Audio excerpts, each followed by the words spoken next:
Who are you? My name is Galore. Music, I must be dreaming. Honor Blackman shocked the world in tight leather outfits that made censors panic. Her television show was banned in America. Entire scenes were cut in Britain. But that was just the beginning. Behind the cameras, she was throwing grown men to the ground with real martial arts. At 39, she broke Hollywood's biggest rule and became the oldest woman to seduce James Bond. But her most scandalous secret wasn't what she wore. It was what she did in private. Honor Blackman was born on the 22nd of August, 1925, at 200 Cumberland Road in Canning Town. Plus, one of East London's toughest neighborhoods in the years after the First World War. The area was full of overcrowded tenements, unemployment was high, and outbreaks of influenza were still common. Her father worked as a civil service statistician and earned just enough to keep food on the table for his wife Edith and their 4 children. The family home didn't even have an indoor bathroom until the late 1930s. For Honor, childhood meant playing in bomb-damaged streets and going to grammar school classes held in makeshift huts because of the housing shortages. Many children around her suffered from malnutrition, with health records from 1926 showing that 18% of East London children had stunted growth due to poverty. But the neighborhood had a strong community spirit with church bazaars, brass bands, and free storytelling. At the local library, when Honor was 9, she attended a library opening where poetry was read aloud. She later said that moment felt like discovering a secret key to another world, sparking a love of performance that never left her. On her 16th birthday in 1941, as the Blitz raged and rationing grew tighter, her father gave her an unusual choice. She could have a new bicycle, which cost 5 guineas, or take elocution lessons at a private studio for 10 shillings a session. Even though she admitted she secretly longed to race the neighborhood boys on a bike, she chose the lessons. That decision changed everything. Her tutor, Mrs. Marion Cody, introduced her to Shakespeare, John Donne's sonnets, and Ibsen's dramas. It didn't take long for Cody to realize her potential. She wrote to Honor's father, urging him to enroll her part-time at the Guildhall School of Music and Drama. Despite the cost, Frederick scraped together the fees. And in October 1941, while London was still under nightly air raids, Honor began taking classes at Guildhall. It was a leap few from PTO's council estates could dream of. The following year, when she was only 16, Honor took an even bolder step. She volunteered as a motorcycle dispatch rider for the Home Office's Civil Defense, a job usually reserved for men. After passing tough tests in motorcycle maintenance, navigation, and first aid, she was issued a 500cc Norton Model 18 and the codename Tess. Other riders quickly nicknamed her Top Gear Tessie because of her fearless high-speed rides through blackout conditions, often while Luftwaffe bombers were overhead. From her base at Downing Street, she carried secret communiques between Churchill's war rooms, the Ministry of Aircraft Production, and field hospitals. Some nights, she covered as much as 120 meters in a single shift. On April 14, 1943, she braved a direct air raid on Victoria Station to deliver a microfilm with decrypted Enigma data, an act later described as vital to operational security. She carried no weapon, only her long leather coat, which she joked could double as padding against shrapnel. For decades, the full extent of these missions remained unknown until she finally revealed them in a 2005 memoir. After the war, she took her first steps into acting. In 1947, she appeared in Fame as the Spur, filmed at Denham Studios as a maid in Parliament. But disaster struck on set when a horse in a cavalry scene stepped on her braided hair, pinning her head to the ground. If its hoof had landed just inches further forward, it would have crushed her skull. She was pulled out, bleeding from a gash 2 in long, and had to undergo scalp grafts and eyebrow reconstruction at Charing Cross Hospital. She later joked that no stunt in her James Bond career ever frightened her as much as that horse. At the same time, she worked exhausting hours to fund her studies. From 1940 to 1946, she trained at Guildhall by day and worked nights as a clerical assistant in the Home Office's Statistics Division. She averaged 57 hours a week, with 20 hours of drama training, 32 hours of clerical work, plus homework and long commutes through blackout streets. On June 22, 1944, just after Deep Day, she handled 1,245 incoming dispatches in one shift, staying calm, even as bombs shook the office windows. She often fainted from exhaustion, but she kept pushing forward. By the time she graduated from Guildhall in July 1946, she was offered a permanent position at the Home Office. She turned it down for a chance at the stage, starting as an understudy in The Guinea Pig. That September, her career nearly ended before it began. On opening night, March 29, 1946, the lead actress suddenly fell ill, and Honor was pushed on stage without warning. She had never spoken a line in public, yet she performed with such confidence that critics called her astonishingly poised and magnetic. Within weeks, she was offered major roles, and her career took off. By 1950, she joined the Rank Organization's Company of Youth at Pinewood Studios, widely known as the Charm School. It promised young actors a future in film, but the reality was grueling. She earned just $10 a week while established actors made $100 and studio executives controlled nearly every move she made. The pressure grew so intense that in 1954 she was hospitalized for 3 weeks with severe anxiety. Despite the setbacks, she delivered memorable performances in films like Quartet in 1948 and So Long at the Fair in 1950, before eventually leaving Rank in 1958 to take back control of her career. Her biggest breakthrough came on television in the early 1960s, playing Kathy Gale in The Avengers. She insisted on doing her own fight scenes, but her trousers kept ripping during rehearsals. One embarrassing tear forced her to cover herself with a stage prop. To solve the problem, designer Michael Whitaker created a leather jumpsuit, sturdy enough for combat yet sleek on screen. Filmed in black and white, the dark green leather looked black, creating her iconic look that later inspired a pop single about her kinky boots. To prepare for the role, she trained at London's Budokwai, the oldest judo club in Europe. Under Sensei Masaki Satake, she practiced 5 days a week, learning techniques like osotogari and kosotage, and within 2 years, she had earned a brown belt, a remarkable achievement for a woman at the time. Her authentic throws and holds on screen set a new standard for action sequences, influencing future female action stars from Sigourney Weaver to Scarlett Johansson. Before she became a household name, Honor built her reputation with strong performances in films throughout the 1950s. In Quartet, she showed emotional range as Paula. In Diamond City, she played the resilient Mary Hart. And in So Long at the Fair, she shone as Roa Adanovan under tense circumstances. Her role in A Night to Remember in 1958, playing Titanic passenger, Mrs. Liz Lucas, showed her grace in tragedy. By the time she stepped into Kathy Gale's boots, audiences already saw her as more than a glamorous actress. In 1961, television history changed forever when Honor Blackman stepped into a role that wasn't even meant for a woman. Ian Hendry, who had been the lead star of The Avengers as Dr. David Keel, had just walked away after 25 episodes. The producers, scrambling for a replacement, cast Blackman at the last minute in a part originally written for a man.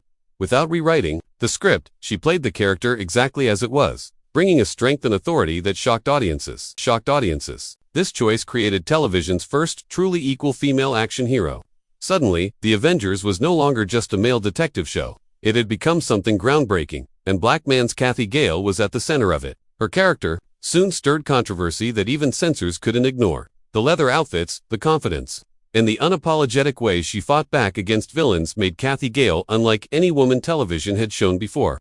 In Britain, officials ordered scenes to be cut, such as one whipping sequence that was reduced from 12 strikes to just 2. In America, entire episodes were banned for being too provocative. Yet, while studio technicians whispered about her tight leather costumes, audiences couldn't look away. Blackman's Gale was rarely knocked unconscious, often fought off abductions, and carried herself with a confidence most female characters of the time never had. She inspired shows like Honey West in the United States, and even influenced Doctor Who's early character development. She was in every sense ahead of her time, embodying what would much later be called girl power. The influence of her image spread beyond the screen. In 1964, she recorded the novelty single Kinky Boots with Patrick Macnee. At the time, it flopped and was quickly forgotten. But in 1990, BBC DJ Simon Mayo revived it as part of his Christmas tradition of playing obscure old songs. To everyone's surprise, it shot up the UK charts, reaching number 5 and staying there for 7 weeks. The track was barely a minute and 37 seconds long, making it one of the shortest songs ever to break into the top 5. It had taken 26 years, but the quirky duet finally became a hit. Her leather costumes were more than just a fashion statement. They were born from necessity. Blackman, who had been training in judo at the Budokwai Club in London since 1961, insisted on doing her own fight scenes. Ordinary clothes couldn't handle the throws, flips, and falls she performed on the concrete studio floors. Trousers tore, skirts split, and the wardrobe team had to find a solution. Designer Michael Whitaker created a leather jumpsuit that was both durable and stylish. On black and white screens, the green leather appeared dark and sleek, creating an iconic look that defined Kathy Gale. The outfit started fashion trends across Britain, with her boots becoming a national craze. Blackman later even wrote a book on self-defense showing how seriously she had taken her role. Behind the scenes, the show wasn't without its dangers. The studio floors at ABC's Teddington facility were concrete with no padding or safety mats. Blackman's commitment to performing her own stunts put her at real risk. During one sequence, she landed awkwardly and suffered injuries serious enough to keep her off set for weeks. The production team kept the incident quiet, worried about insurance problems and the risk of losing their star. In later years, Blackman admitted that repeatedly hitting the hard floors left her with lasting pain. Her fame also came with unsettling attention. Fan mail poured in by the sackload, and nearly all of it was from men. Many letters contained explicit fantasies, some crossing into disturbing territory that required police involvement. A few fans tried to track her home address, forcing the studio to step in for her protection. Yet, she also received an unexpected amount of mail from women who admired her independence and strength. To them, she was more than a glamorous star. She was proof that a woman could be intelligent, physical, and completely in control of her own story. Despite her success, Blackman made the surprising decision to leave The Avengers after 43 episodes. It came at the exact moment the show was about to switch to film, add color, and finally secure the kind of budget that promised global success. Most assumed she left to play Galore in Goldfinger, but her own words tell a different story. She believed 2 years was long enough and chose to leave at her creative peak, rather than stay longer for bigger paychecks. Her life before The Avengers was just as remarkable. Born on 22nd of August 1925 in Plaistow, one of East London's roughest neighborhoods. She grew up in a home without an indoor bathroom until the late 1930s. Her father worked as a civil service statistician, earning just enough to feed the family. Malnutrition was common in the area, and by 1926, nearly 18% of children showed stunted growth. Honor found her escape in books and performances inspired at 9 years old, when she heard poetry read aloud at a local library. On her 16th birthday in 1941, her father gave her a strange choice: a new bicycle or illusion lessons. She picked the lessons, a decision that changed her life. Her tutor introduced her to Shakespeare and Ibsen, and soon she was studying at the Guildhall School of Music and Drama. At the same time, she took on a secret wartime job as a motorcycle dispatch rider, dodging bombs to deliver messages between Churchill's war rooms and hospitals. Known as Top Gear Tessie, she sometimes covered 120 meters in a single night shift. Her first steps into acting were just as dramatic. At age 22, she was an understudy in the West End play, The Guinea Pig, when the lead suddenly fell ill. With no time to prepare, she went on stage and delivered a flawless performance, launching her career overnight. The following year, while filming Fame is the Spur, she narrowly avoided death when a horse stepped on her hair during a battle scene, tearing her scalp and leaving her bleeding badly. She recovered and pressed on, determined not to let fear control her. By the 1950s, she joined the Rank Organization's Company of Youth, a training program meant to create stars, but notorious for exploiting young actors. Paid just $10 a week, she endured endless drills and studio control, even suffering a breakdown from the pressure. Still, she pushed through, building a reputation with roles in films like Quartet and So Long at the Fair. By the time she took on Kathy Gale in The Avengers, audiences already saw her as a woman who could combine glamour with grit. When Honor Blackman was chosen to play Galore in Goldfinger, it was a gamble that could have gone very wrong. Producer Albert Broccoli knew that while she was already a household name in Britain thanks to her role in The Avengers, American audiences had never seen her before. He was convinced this would work in her favor. British fans already admired her leather-clad, Judith-rowing Kathy Gale, and American viewers would discover a striking new talent who could match James Bond in strength and wit. Instead of following Hollywood tradition and hiring an established American actress, Broccoli bet on Blackman's real martial arts skills and commanding presence. That decision helped turn Goldfinger into a worldwide hit. Blackman also broke one of Hollywood's unspoken rules. At 39, she was 5 years older than Sean Connery, making her the oldest actress at that time to play a Bond girl. She never liked the label Bond girl, pointing out that her character was a pilot leading her own flying team. She wasn't there to look pretty in the background. She had authority, skill, and life experience. Her age brought a confidence and gravity to the role that a younger actress couldn't have offered, and it made her scenes with Connery charged with a unique tension. Even the character's name caused a stir. Galore was considered so shocking that American censors wouldn't allow it in many newspaper ads or trailers. Marketers often had to call her Miss Galore, or simply referred to her as Goldfinger's pilot. The producers briefly considered changing the name, but eventually stuck with it. Blackman herself leaned into the controversy, often saying the name on live television just to watch American interviewers squirm. Her role was memorable not only for her presence, but also for her physical ability. Blackman had trained seriously in judo for The Avengers, working with professional instructors Douglas and Lorna Robinson. She was so skilled that the producers rewrote parts of the script to show Galore as a fighter. In one famous scene, she genuinely threw Sean Connery to the ground. It wasn't a stunt double. She actually fled him using real judo techniques, a level of authenticity rarely seen in Bond films up to that point. This combination of strength, maturity, and boldness changed how Bond women were portrayed. Blackman rejected the idea that they should be bimbos, saying she had never been one and never would be. Instead of wearing revealing costumes like her predecessors Ursula Andress or Daniela Bianchi, she projected power through her confidence and practicality.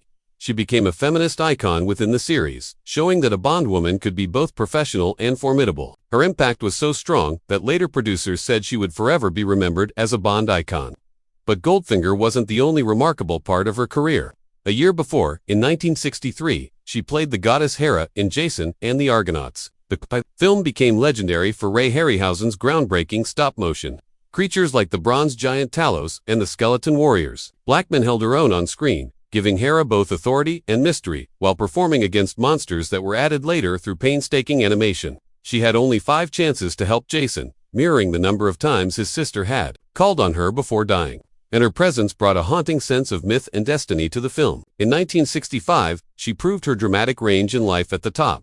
Starring alongside Lawrence Harvey and Gene Simmons, she played a sharp television journalist who became involved with Harvey's character. The story explored the struggles of ambition, marriage, and betrayal in industrial Yorkshire. Critics praised her performance, saying every member of the cast was perfectly chosen. The film showed that Blackman could be just as effective in serious drama as in action or fantasy. She also ventured into westerns, a bold move that put her alongside some of Hollywood's biggest names. In Shalako, 1968, she starred with Sean Connery and Brigitte Bardot. Blackman later admitted the production was difficult, calling Bardot a nightmare because she had recently attempted suicide and needed constant care. The film featured European aristocrats on a hunting trip in New Mexico who found themselves in Apache territory. Though reviews were lukewarm, the casting made headlines.